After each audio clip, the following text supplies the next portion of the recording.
My wife had been working on her special project for 4 months now. It was not her personal project, but she was the lead person and responsible for its success. The project was designed to save her company, Bixler Enterprises. The last 4 months had been difficult due to the fact that she was forced to work hard. It was important for both her and the company. There was a good chance that Bixler Enterprises would go under if the project didn't get done. Sarah had a bachelor's degree from Albright and an MBA from Wharton. She was the smartest one in the family. I started working as an auto mechanic right out of high school, and after 21 years, I was still an auto mechanic. I didn't mind because I liked the work and it paid well. It was enough to pay for Sarah's college and raise 2 kids. We weren't living luxuriously, but we were doing well. The kids had already shipped out and things were going pretty well with our income. Sarah got pregnant 3 months after we were married, at the age of 18. For the first few years we were married, we lived with my parents. They had a big, empty house as 4 of my siblings had moved away. That meant we had a babysitter while Sarah got her first few years of college. Because of 2 pregnancies, the 4-year degree took 6 years to complete. It was hard, but she made it through. I always had a job, and never lacked for overtime if I needed it. After Sarah graduated from Wharton, we rented our own place. She had job offers from several large firms, but they all required us to move. I didn't mind, but Sarah wanted to stay close to home. That's why she decided to work at Bixler Enterprises. It paid well, but most importantly, it gave her responsibility and the opportunity to advance. Sarah was a hardworking, dedicated employee. The presentation is Thursday at the Radisson Hotel in Philadelphia. I took a few days off work to assist her as needed. In the end, all I accomplished was making her something to eat when she got home. I didn't know anything about her job, nor did I want to know. High-level corporate business bored me. Businessmen from Europe, Asia, and South America came here. The company paid for their airfare and provided rooms at the Radisson Hotel while they were here. It was expensive as hell, and from some of the things Sarah had said, the company was overestimating its finances. Her presentation was important to her, to the company, and to over 200 employees. Until Tuesday evening, everything was going well. Sarah came home in a new outfit, a gray suit with a white blouse. She laid out everything she needed on the bed in the guest room. When it came to housekeeping, she was normal, but when it came to work, she was meticulous. I didn't understand why she needed to pull out her fancy underwear, but I didn't say anything. In addition to her suit for the presentation, she had several cute little cocktail dresses for social events before and after the event. I had always avoided such events, but felt obligated to go with her if she wanted me to. She thanked me for the offer, but said it wasn't necessary. All the materials and equipment she needed were neatly stowed in the trunk of her Volvo before she left work. She drove the car herself to make sure everything was in perfect condition. She had all day Wednesday to get ready, and all evening Wednesday to socialize with her guests. Sarah was so good at what she did that I felt it would have been better if I had just stayed away from her. Finally, she was done. She had checked and double-checked everything. All she needed now was a hot shower and a good night's sleep. I guess my mistake was that I started checking her stuff after Sarah started showering. I thought I was helping, but it turned out to be the opposite. I was shifting things on the bed when a small white envelope fell out of the side pocket of her makeup bag. An envelope from a drugstore, but not the kind we usually use. Inside were 10 pills. I had no idea what Previn was, and the instructions were confusing. If necessary, take 1 pill, and then a second pill 12 hours later. I thought it might be something she got from anxiety or nerves, but the instructions didn't make sense. The prescription was written in her name on Monday. I put the envelope back in as she was finishing her shower. I decided I wanted to find out more about Previn before I told her about it. Of course, if I mentioned it, it would mean I was going through her things. I hate dilemmas. While Sarah got ready for bed, I went to our home computer and typed in Previn. 10 minutes later, I joined my wife under the covers. I lay awake all night wondering why my wife had picked up a prescription for the morning after pill, especially after I'd had a vasectomy 10 years earlier. The next morning, I got up early, but I wasn't rested. I took a long walk, hoping it would clear my head. I reluctantly headed toward home, afraid of what I might do or say when I got there. My son Josh joined the Navy after high school and was in his freshman year in San Diego. Our daughter Gloria married her childhood sweetheart last year, and just moved to Dallas. That left just Sarah and me. I missed the kids, but looked forward to growing old with my wife. She was the only woman I'd ever been interested in. Now it was all turning to shit. If Sarah was having an affair, she hid it well. Of course, I never checked up on her. I never looked at her emails or cell phone calls. I had no reason to. I had no way of knowing what she was doing at work or after work. I trusted her completely. John, where the hell have you been? You want some eggs or something? No, just coffee. I wasn't feeling very talkative. What's wrong, honey? It's only for 3 days. You can come if you want, but you'll be bored to death. No, I really don't want to go, but I hate leaving you alone. I worry when you're not here. That's very sweet, darling. But it'll be all right. I'm not going to leave the hotel all this time.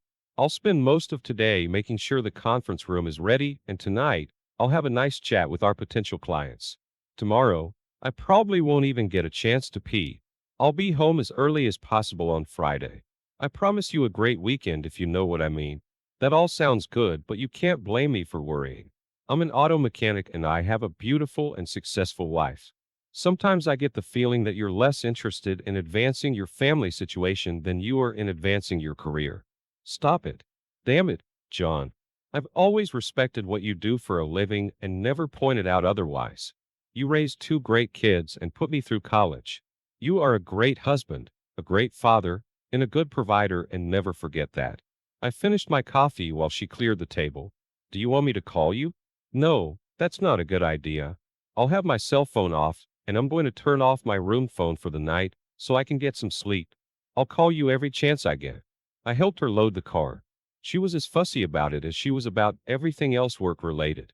It would take her 3 hours to get to the Radisson Hotel.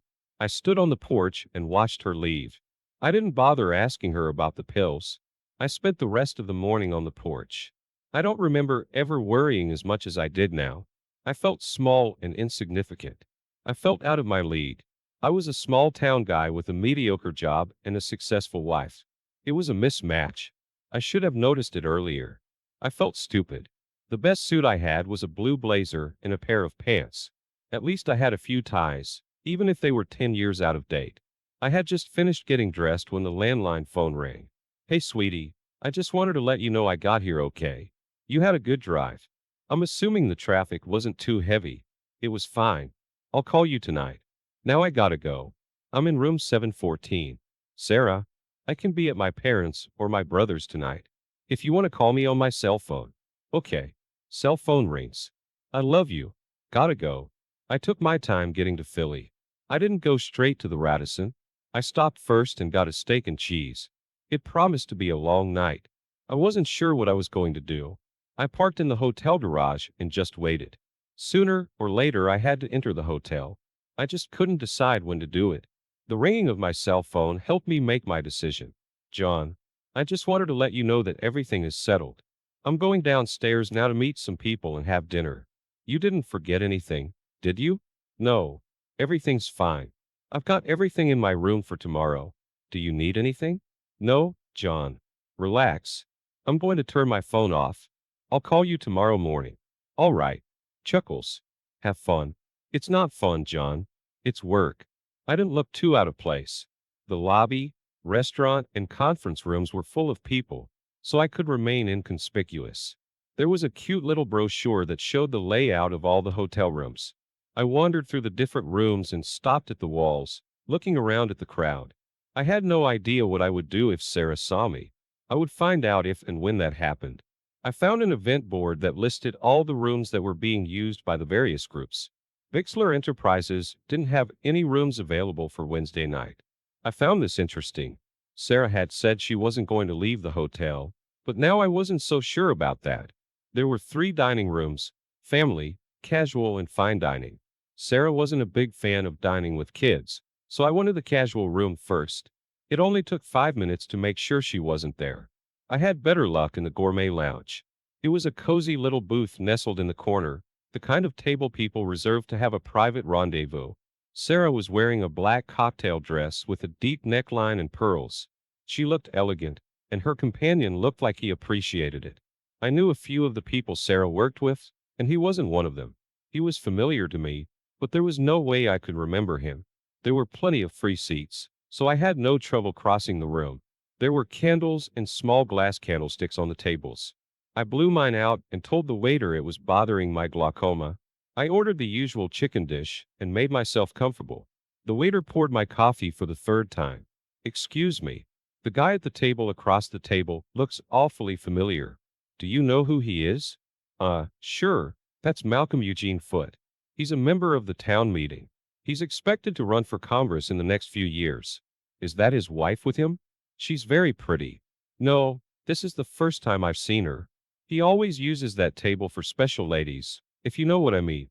I just smiled at him and asked for the check. I had never seen Sarah so sensual with a man before. She seemed to catch every word he said like he was God or something. They weren't doing anything inappropriate, but it wasn't platonic or businesslike. When I left, they were finishing their second bottle of wine. Now I understood why she had taken her fancy lingerie. I made myself comfortable in the corner of the lobby so I couldn't be seen. 10 minutes later, they walked out of the restaurant. She held his hand as they walked across the lobby to the elevator. I watched the floor indicators carefully. That the elevator stopped on the third floor was a good sign. It meant she hadn't taken him to her room. It was a bad sign when the elevator didn't go to the seventh floor. It meant she went to his room. Just in case I was wrong about something, I sat in the lobby and watched the elevator for an hour. People came and went, but Sarah was not one of them.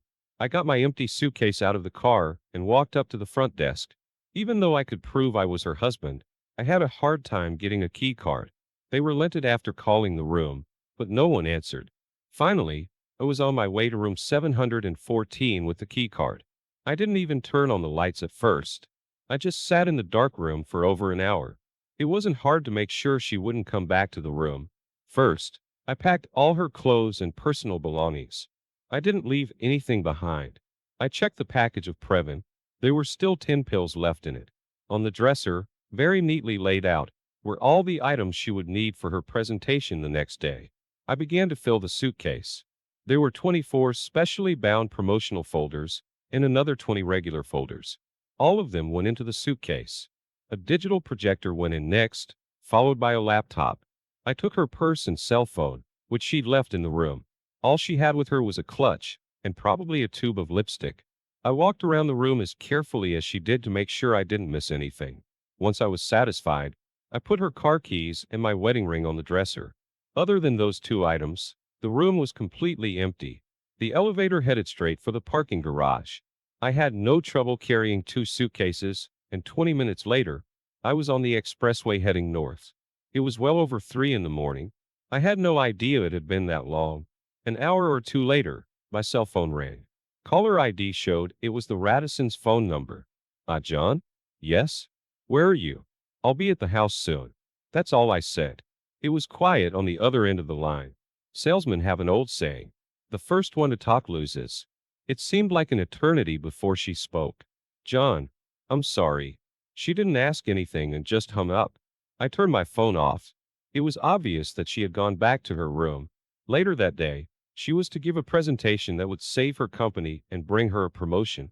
I put the suitcases in the attic of the garage. Sarah never went there and never thought to look for anything there. Of course, at this point, I'm pretty sure it didn't matter. First, I gathered all my clothes and personal belongings. Most men have their own tools. It's usually a requirement for the job. I stopped by the store, loaded mine into the Subaru, and picked up my last paycheck. By then, the banks were already open. I didn't have to do any fancy money and asset manipulation. I just withdrew all the money from my accounts. I had lunch in Hagerstown, Maryland. I had enough money to live on for a few years, but I knew I would be looking for a job very soon. Sarah and I were alike in that. We both loved to work. I'm going to miss her. I killed a couple hours in the Luray Caves and rented a room near Whiteville. I had no idea what I was going to do. It was Saturday, and I found myself sitting at the Chattanooga Aquarium, watching nature I had never seen before. I spent a few hours just relaxing and decided it was a good place to be. I bought a year pass to the aquarium, and by dinner time, I had a place to stay. It was a mobile trailer in the park, but it was furnished and cheap. I didn't need much. First thing Monday morning, I was going to get a job.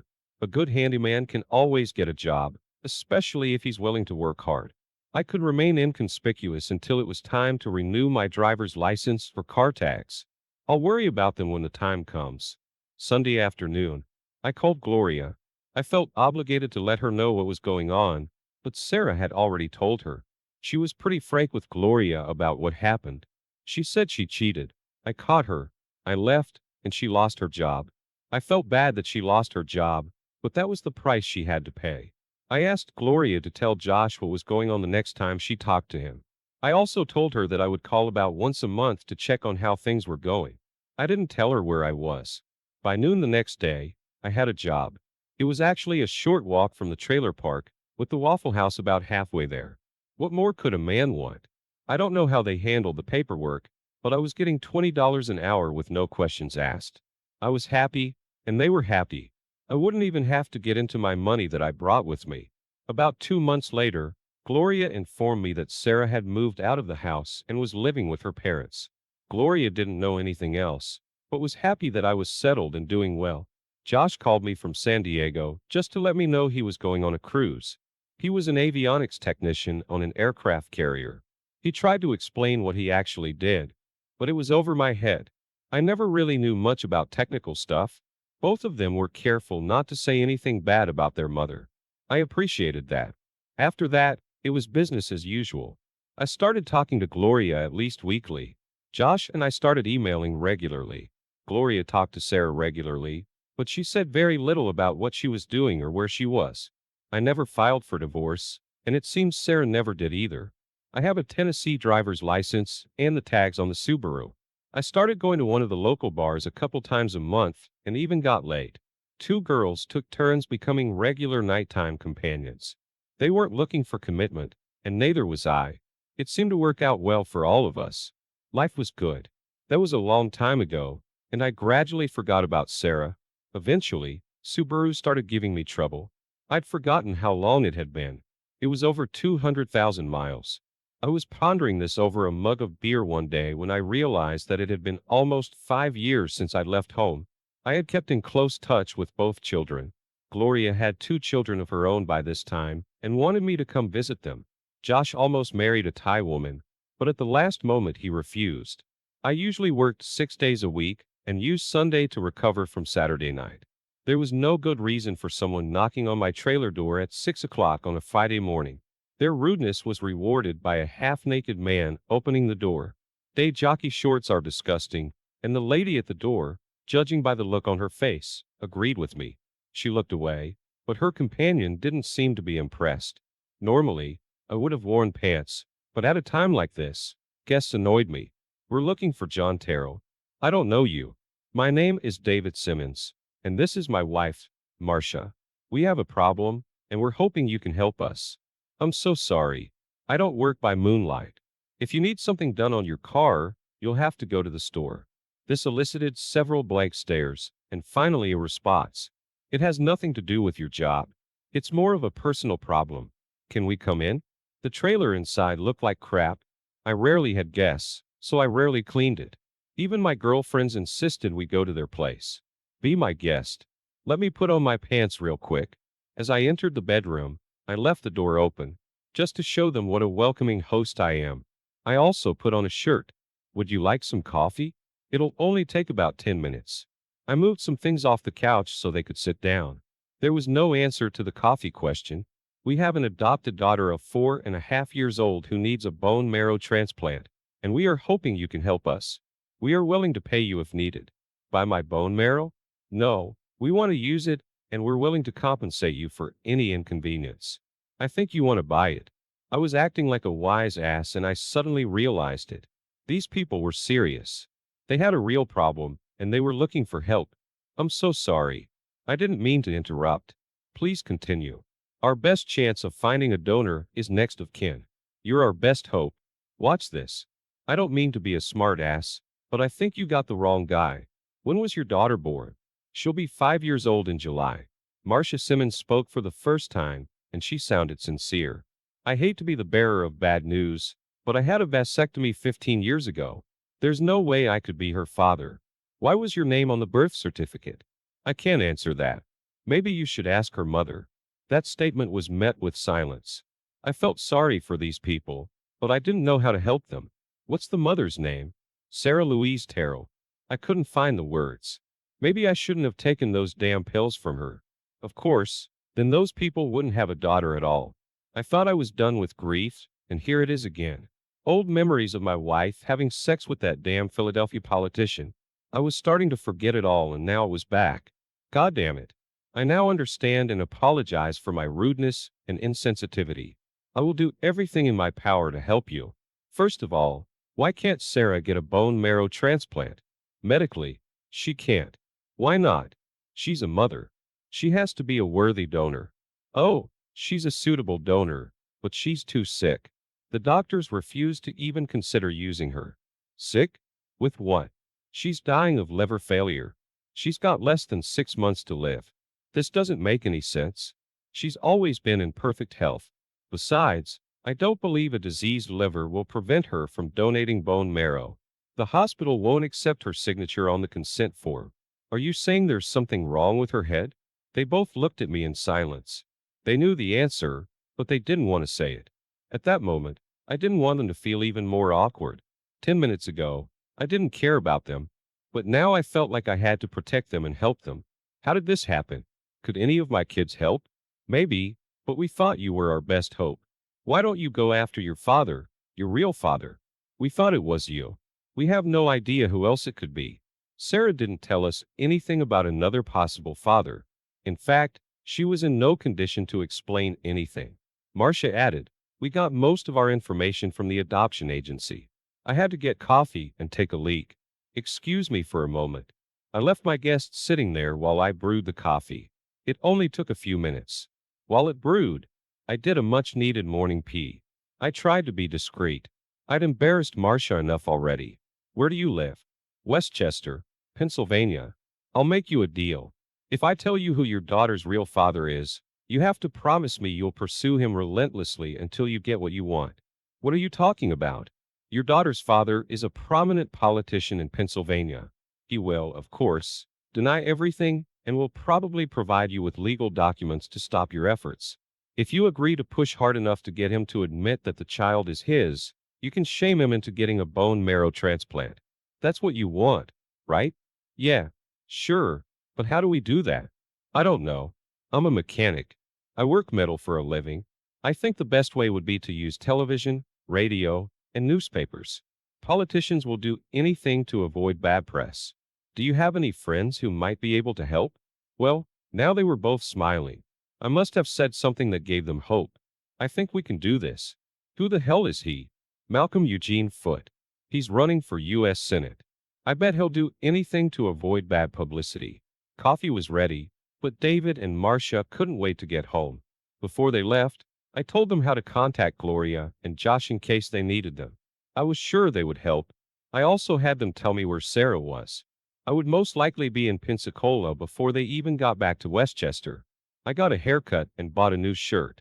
Sarah was a cheater who had ruined my life, but I still wanted to look good when I saw her. It was another trailer, but this time it was a nice new double. There stood her Volvo with a flat tire and a broken windshield. The woman who opened the door wasn't Sarah. She looked like she'd been doused hard and left soaking wet. She was at least 45, maybe 50, and must have had a hard life. The lack of makeup didn't help, and she just looked awful. I didn't get a chance to open my mouth. Damned if it wasn't John Terrell. I never expected to see you here. I had to use the old line. You're putting me at a disadvantage. Sherry Hart. Come on in. Honey, can I get you a beer? No, but thank you. I'm here to see Sarah. Sherry walked across the room and stopped at the buffet in the dining room. Here she is, John. Look all you want. Her hand pointed to a brass urn that stood in the middle of the empty buffet. I guess I was too late. I didn't move, just stood there staring at the container in front of me. Can I have a beer now? Sarah moved to Pensacola after giving up her baby for adoption. She bought the trailer with the money she got from Bixler Enterprises after she was laid off. She had a profit share, 401k, and vacation and sick leave. She eventually took a job at a local garment factory where she worked in the shipping department. That's where she met Sherry. Sherry rented a room from Sarah. Every dime Sarah earned went to booze. She started with wine and gradually switched to stronger drinks, the cheapest ones. Eventually, she lost her job because of her drinking and was forced to use her savings. She never dated anyone or went out anywhere. Sherry stayed with her, paid her utilities, and bought food that Sarah wouldn't eat. It took her over 3 years to kill herself. Amazingly, she had a will and left me a double trailer and a Volvo. Sherry explained that Sarah was so upset about what she had done that she just gave up. She didn't try to prevent the pregnancy or even terminate it. The adoption had been arranged months before the baby was born. She never went back to work, except for the black jobs she did poorly. Sherry said that Sarah didn't seem to have any ambition or purpose in life. Sarah talked about me a lot, but was afraid to try to contact me. Gloria gave her my number, but she never called me. It was as if her one-night affair had hurt her more than it had hurt me. I was there for 2 weeks, and then I sold Sherry's trailer for $1 and got 1,000 for the Volvo. 2 days later, I was in Westchester visiting my new friends, David and Marcia.